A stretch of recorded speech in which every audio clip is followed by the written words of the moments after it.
Good morning students. I am a Lokmanya Tilak School student of 7. We have started chapter number 7 ratio and proportion. बच्चों आइए आज सीखते हैं ratio और proportion क्या होता है। बच्चों रेशियो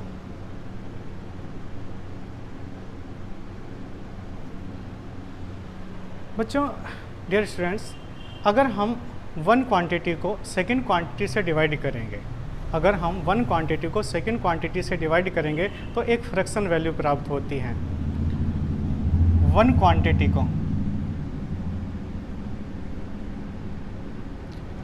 सेकंड क्वांटिटी से डिवाइड करते हैं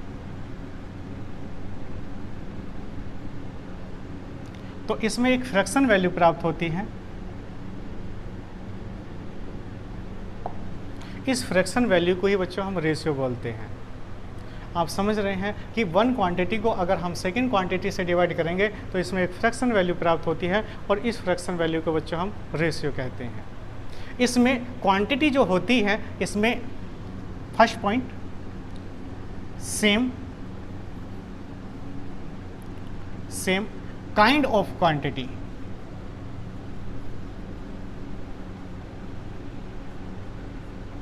एंड सेम यूनिट। बच्चों इसमें क्वांटिटी भी सेम होनी चाहिए और उसकी यूनिट भी सेम होनी चाहिए। जैसे एग्जाम्पल के तौर पर dear students, A = 2 kg, B = 3 kg। अगर इसमें देखा जाए तो same kind of quantity and same unit, तो इसका जो रेशियो रहेगा A/B या A/B, इसका फ्रैक्शन मान रहेगा 2 kg/3 kg।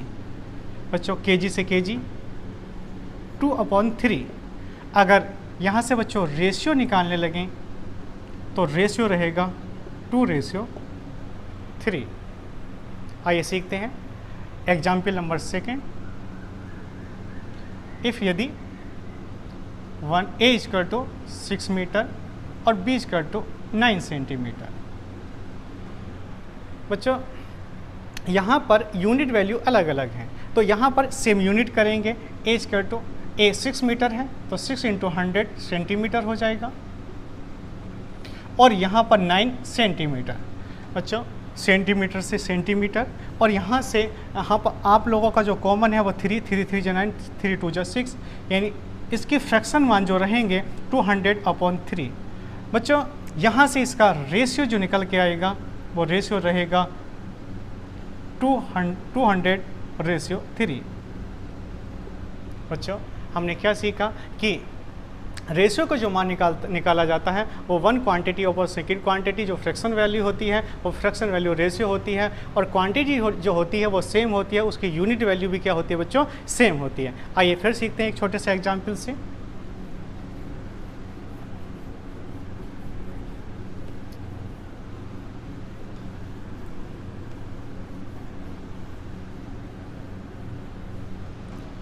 बच्चों dear students, A = 2 kg, B = 6 metre. अब यहाँ पर आप लोग देख रहे हैं कि A की जो वैल्यू है 2 kg है और B की जो वैल्यू है 6 मीटर है, तो इसमें डिफरेंट काइंड ऑफ क्वांटिटी, इसमें जो क्वांटिटी है वो डिफरेंट है। बच्चों इसमें जो क्वांटिटी है different kind of quantity,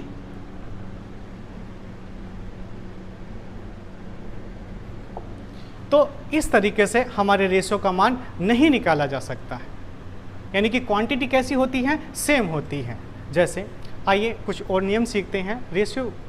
exercise पे जाने से पहले बच्चों पहले हमको रेशियो के कुछ रूल्स सीखने होते हैं। जैसे टर्म्स ऑफ रेशियो।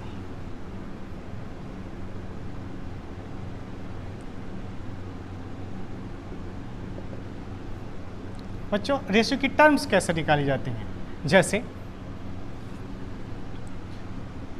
कोई रेशियो है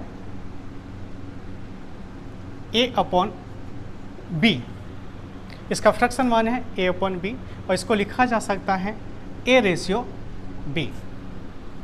जो A है ए, ये फर्स्ट टर्म होती है, और जिसको हम एंटीसीडेंट, एंटी, एंड जो बी होता है, बी सेकेंड टर्म होती है,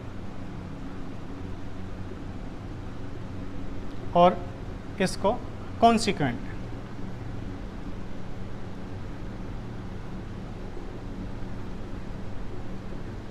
कॉन्सिक्वेंट कहा जाता है। तो बच्चों यानी कि जो फर्स्ट टर्म होती है उसको एंसीडेंट यानी कि एंटीसीडेंट होता है और इसको कॉन्सिक्वेंट होता है। अब यहाँ से ये टर्म्स हो जाते हैं। आइए कुछ और रूल्स यानी कि और रूल्स सीखते हैं। आइए सीखते हैं बच्चों।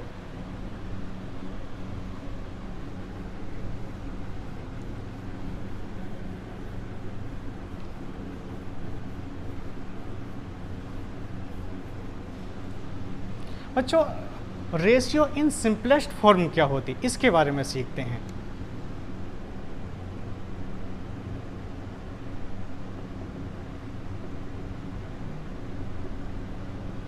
सिंपलेस्ट फॉर्म,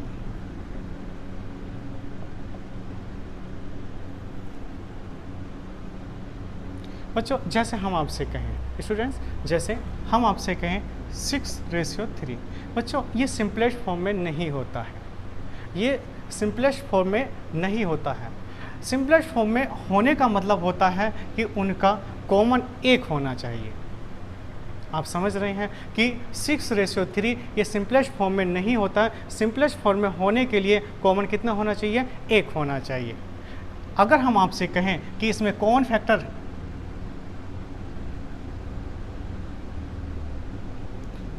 फैक्टर कितना होना चाहिए सिंपलेस्ट फॉर्म के लिए, फैक्टर एक होना चाहिए। जैसे अगर हम यहाँ से कहें कि 3 से डिवाइड हो रहा है तो 3 2 जा 6, 3 1 1 रेशियो, तो 2:1, यानी कि इसका जो है कॉमन फैक्टर, इसमें इस रेशियो का कॉमन फैक्टर कितना हो गया, 1 हो गया है। तो इसलिए बच्चों यानी कि आप लोग सिंपलेस्ट फॉर्म में कन्वर्ट करने के लिए किसी भी रेशियो के मान को सिंपलेस्ट फॉर्म में कन्वर्ट किया जाता है। अगर सिंपलेस्ट फॉर्म में तभी हो पाएगा जब उसका कॉमन फैक्टर 1 होगा। बच्चों आइए फिर सीखते हैं।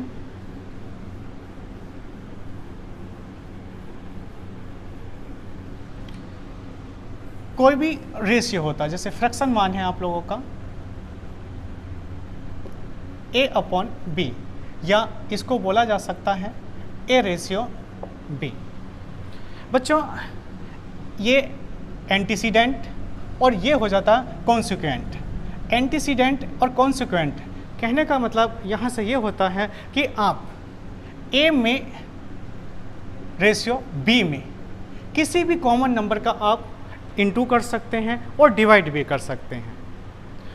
इसी आधार पर हम A/M रेशियो B/M, यानी कि हम इंटू भी कर सकते हैं किसी भी सिंपलेस्ट रेशियो में, और हम उसमें क्या कर सकते हैं, हम डिवाइड भी कर सकते हैं।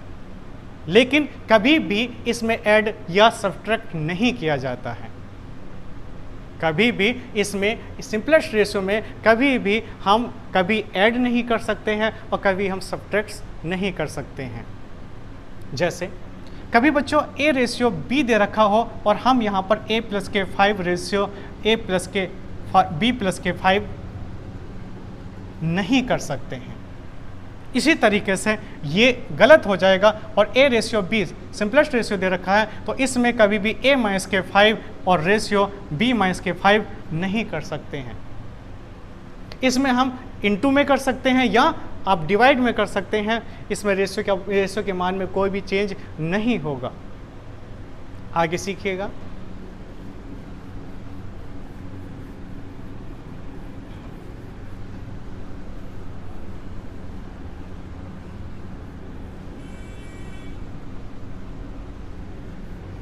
बच्चों ये रेशियो की कुछ थ्योरी थी जो आप लोगों को समझाई गई है, और इसके आगे जो वीडियो आप लोगों का रहेगा वो आप लोगों का एक्सरसाइज का रहेगा, और कल से आप लोगों को एक्सरसाइज करवाएंगे। तो आज के लिए इतना ही काफ़ी है।